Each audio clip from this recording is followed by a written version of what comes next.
Welcome to my YouTube channel. मेरा नाम है अंकित वर्मा। आइए देखते हैं खान सर की वीडियो। आइए देखते हैं।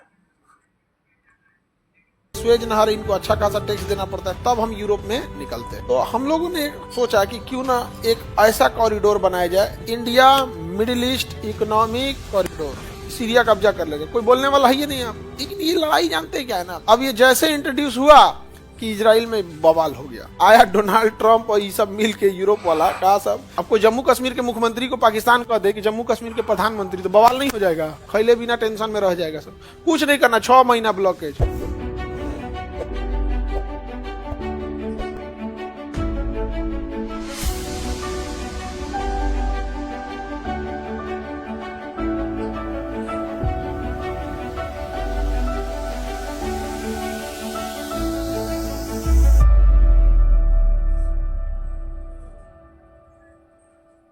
देखिए बाबू, ये है यूरोप, ये है यूरोप। अब इधर से जो व्यापार होता है हम लोग का, यहाँ से ये एक बड़ा एरिया कवर करता है। तो हम लोग इस व्यापार के लिए जाते हैं पहले मलक्का की खाड़ी, ये मलक्का कर रहे हैं, बाब अल मंदेब। इसके बाद स्वेज नहर, स्वेज नहर पे हम डिपेंडेंट हैं। बट इस स्वेज नहर और यहाँ दो चोक पॉइंट्स हैं सब। यहाँ पे सोमालिया के डाकू हैं या हुती विद्रोही हैं, सोमालिया के डाकू और हुती विद्रोही। तो अगर हम लोग यहाँ से जाते हैं ऐसे, तो यहाँ हुती विद्रोही मिसाइल मार रहा है ऐसे 1 साल से। यहाँ पे इतना पतला रास्ता है यहाँ। उसके बाद से ये स्वेज नहर इनको अच्छा खासा टैक्स देना पड़ता है, तब हम यूरोप में निकलते हैं। अब कहाँ निकलते हैं? यूरोप में निकलते हैं। तो हम लोगों ने सोचा कि क्यों ना एक ऐसा कॉरिडोर बनाया जाए जिसमें ये रास्ते को ना हो। तो मुंबई से जहाज निकलेगी दुबई के लिए, दुबई से चली जाएगी सऊदी अरब। यहाँ से सामान उतार दिया जाएगा दुबई, दुबई के पोर्ट पे, फिर सऊदी अरब से ट्रेन से होते हुए जॉर्डन और इजराइल हो जाना है। सऊदी अरब, जॉर्डन और इजराइल का एक बंदरगाह हाइफा पोर्ट। कौन सा है? Haifa port. और यहाँ से फिर चले जाना है ग्रीस। कहाँ चले जाना है? ग्रीस। अब इसके बाद आपको इटली जाना है तो इधर जाइए, जर्मनी जाना है तो जाइए, तुर्की और यूक्रेन जाना है तो ऐसे जाइए। तो ये है India middle east economic corridor, India middle east economic corridor. अब ये जैसे इंट्रोड्यूस हुआ कि इजराइल में बवाल हो गया, तो इजराइल ने कहा कोई दिक्कत नहीं, हम इसको पूरी कंप्लीट साफ कर देंगे। ये बाकी मुस्लिम कंट्री जो है खाली हल्ला करेगा सब कुछ, इसमें एको को कहीं मत नहीं। देखो एगो ढेला चलाया है सब इजराइल के ऊपर। हाँ, लड़िए नहीं पाएगा, खांस देगा तो उसका नाड़ा खुल जाए। इन लोग का डर इतना ज्यादा है इन लोगों की, नहीं लड़िए नहीं पाएगा लोग यहाँ पे। बाकी गुस्सा है, अगर हम ये बात बोल दे तो हमसे भी नाराजगी हो जाती है। आपको क्या पता, भाई तुम मार दो तो हम कहेंगे मार दिए। इतना छोटा देश यूक्रेन 2 साल से रूस से लड़ रहा है, 57 मिल के कुछ नहीं कर पा रहे हो, तो फिर इजराइल है उतना ताकतवर? नहीं समझे। लेकिन यहां पर एक चीज जो खराब हो रहा है, इंटरनेशनल रूल के हिसाब से बच्चों पर और अस्पताल पे हमला नहीं करना चाहिए। इजराइल ने यहां बच्चा और अस्पताल दोनों पे हमला कर दिया। अब जरा इजराइल के लोगों से सुनिए कि जब तुम 7 अक्टूबर को हमला किए थे तो ना बूढ़ा को छोड़े, ना बच्चा को छोड़े, ना कुछ छोड़े।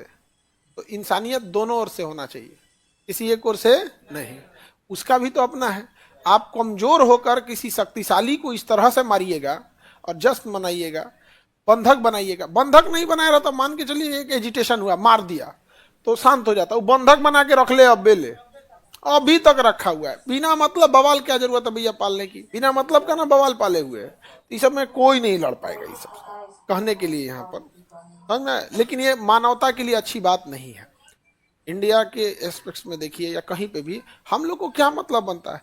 और हम लोग कभी भी लीगली हम दोनों को मानते हैं कि भैया यहाँ इजराइल भी होना चाहिए और यहाँ फलस्तीन भी होना चाहिए। हम लोग का स्टैंड क्लियर है कि, लेकिन अरब वालों का कहना है भले हम लड़ने की स्थिति में नहीं है, भले हम नहीं लड़ सकते हैं, पढ़े लिखे नहीं है, तो क्या हुआ, इजराइल नहीं होना चाहिए। ले, इजराइल का कहना तो जईतो कहाँ, हम कह कहीं भी जाओ, जहन्नुम में जाओ, लेकिन तुम यहां नहीं रहोगे। तो इजराइल मारता है फिलिस्तीन वालों को, भाग, तब तुम भाग। तो फिलिस्तीन वाला कह रहा हम कहाँ जईतो, कर कहीं हो जाओ, जहन्नुम में जाओ। यहाँ पे ऐसे तो नहीं होता है। हम लोग का स्टैंड क्लियर है कि वहां इजराइल को भी रहने दिया जाए। और रहने दिया क्या जाए, इजराइल है ये है, रहने क्या दिया जाए, उसको रहने ना दिया जाए उससे मतलब नहीं है। सीरिया में देखे ना, सरकार पलटी है तो सीरिया कब्जा कर लिया थोड़ा सा, कहा कि हाँ हाँ हाँ तो कोई नहीं, कब्जा कर ले कब्जा कर ले। अब गोलान हाइट पहाड़े को कब्जा कर लिया, पहाड़ कब्जा कर लिया। अब कुछ दिन में इजराइल सीरिया कब्जा कर लेगा, कोई बोलने वाला ही नहीं आप।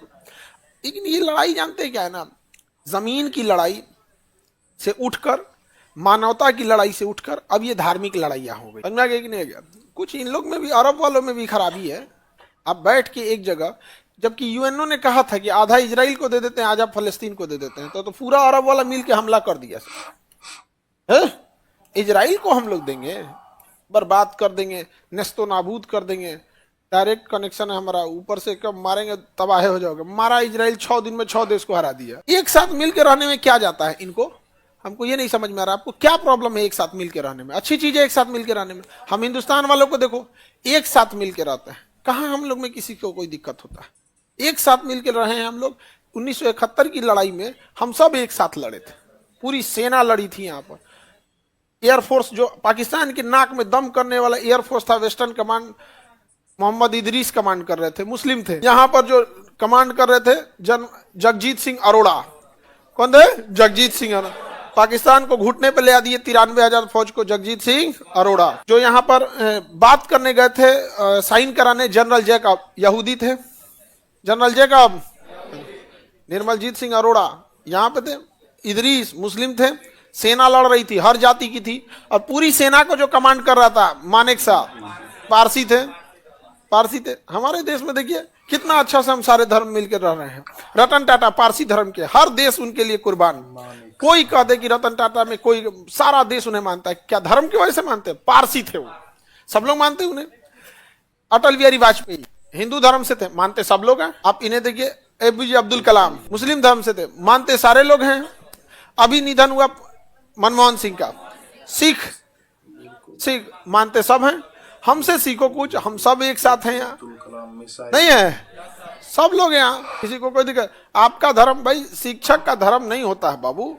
जिस दिन हम लोग धर्म देख के, आपको कभी धर्म देख के पढ़ाए हम लोग? जब एक डॉक्टर, एक मास्टर आता है, तो हम लोग का अपना एक एथिक्स होता है।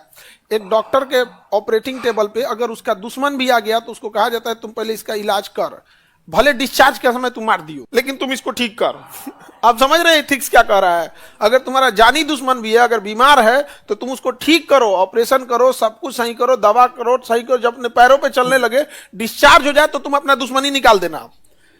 लेकिन जब तुम्हारे ऑपरेटिंग टेबल पे आया है तो तुम सब भूल जाओ उसकी जाति धर्म क्या है यहाँ पर। तो उसके लिए यही होता है। कभी देखिएगा कोई धर्म देखा है अस्पताल में, देखने लगे तो आधा जनसंख्या ऐसे मरा जाए, होता है। उसी तरह हम शिक्षक के लिए कहा जाता है, आपको धर्म जाति अमीर गरीब नहीं देखना है। यहाँ पर सब, आप क्लास में आ गए तो आ गए, आप सबको पढ़ाना है यहाँ पे। आपकी जाति धर्म बाहर छोड़ के आइए आप, यहाँ पे आपको ऐसा कुछ नहीं। अमीर है गरीब है, बहुत सारे बच्चे ऐसे होते हैं कि सर हम फाइनेंशियल वीक हैं, कुछ कर दीजिए। क्या उनके अलग आई कार्ड बना है? उन्हें बताया गया क्या सामूहिक रूप से कि हाँ ये ऐसे हैं? कभी नहीं बता दिया क्या? आप लोग को सीट मिले ना मिले, हमारे हैंडीकैप भाई सबको मिलेगा। अच्छा, हमारी कोशिश रहती है सबको मिले। अच्छा, आप पढ़े लिखे हैं, आप भी इस चीज को समझते हैं, कभी नहीं झगड़ा लड़ाई नहीं करते, जैसे आप लोग जमीन पे बैठे लोग यहाँ पे। लेकिन ऐसे, और आप लोग को भी बाबू, तुम लोग को भी पढ़ लिख के आगे बढ़ना है। समझ में आ रहा है कि नहीं आ रहा है? ऐसा नहीं है कि बस हम दे यहाँ पढ़ाएं और आप लोग मिस यूज करें, ऐसा नहीं है। लड़ के रखना है समाज में। सबसे ज्यादा स्थिति खराब अगर किसी की है तो दिव्यांग लोगों की होती है, हैंडीकैप लोगों। एक समय के बाद परिवार से भी मोह भंग हो जाता है, परिवार वाले भी कुछ कुछ बोलने लगते हैं। सबसे ज्यादा स्थिति उन लोग की है। तो इधर से तो जैसे हम लोग इंडिया मिडिल ईस्ट कॉरिडोर चालू किए ना, ईरान भड़क गया। ईरान क्या हो गया? भड़क गया। क्या, व्हाट आर यू डूइंग? तुम क्या कर रहे हो? क्योंकि हम लोग जो थे, पहले दो ही रास्ता था, मुंबई से यहां से जाइए ऐसे बाबल मंदेव से, नहीं तो एक तो था India north east corridor, north south corridor. Mumbai से जाइए, यहाँ पर कांडला बंदर, चाबहार बंदरगाह, और इस यहाँ से रेलवे लाइन होके आपको जाना पड़ेगा काकेशस देश पार करके रूस के सेंट पीटर्सबर्ग में। ये भी रास्ता है। तो ईरान खुश हो रहा था। आप जाएंगे कैसे? जब तक हम नहीं हैं आप जा ही नहीं सकते। हमारे बिना दुनिया का काम नहीं हो सकता है। आया डोनाल्ड ट्रंप और ये सब मिल के, यूरोप वाला, कहा सब कि देखो ना ईरान पे भरोसा करने लायक है, ना ये अरब वालों पे भरोसा करने लगे, इजराइल पे। यहाँ पे हम लोग इधर से चलते India middle east economic corridor लेके। यहाँ मुंबई से कहाँ जाएगा? दुबई, दुबई से सऊदी अरब, सऊदी अरब से जॉर्डन, इजराइल होते हुए निकल गया। अब इधर तुर्की का रहा, हमारा कोई पूछा ही नहीं। ईरान का रहा, हमको कोई पूछा ही नहीं। तो भाई तुम लोग हमेशा तांडव करोगे। हम लोग का तो ईरान से अच्छा संबंध है, ईरान को कुछ नहीं बोलेंगे। इंटरनेशनल रिलेशन में सही और गलत नहीं होता है। जो हमारे देश के लिए अच्छा है वो अच्छा है, जो हमारे देश के लिए खराब है खराब है। हमारे देश के लिए लाख अच्छा इजराइल काम किया, लेकिन ऑन पेपर हम लोग इजराइल को नहीं बोलते हैं कि सपोर्ट किए। रीजन क्या है कि ऑन पेपर अगर हम कहेंगे कि इजराइल द्वारा किया गया कब्जा वाली जमीन लीगल है, तो वो पेपरवा पाकिस्तान उठा के लेके चल जाएगा इंटरनेशनल कोर्ट में। चलिए भैया, वीडियो तो होगी खत्म। बताइए वीडियो कैसी लगी, अच्छी लगी तो लाइक कीजिए, शेयर कीजिए, कमेंट कीजिए। थैंक यू, धन्यवाद।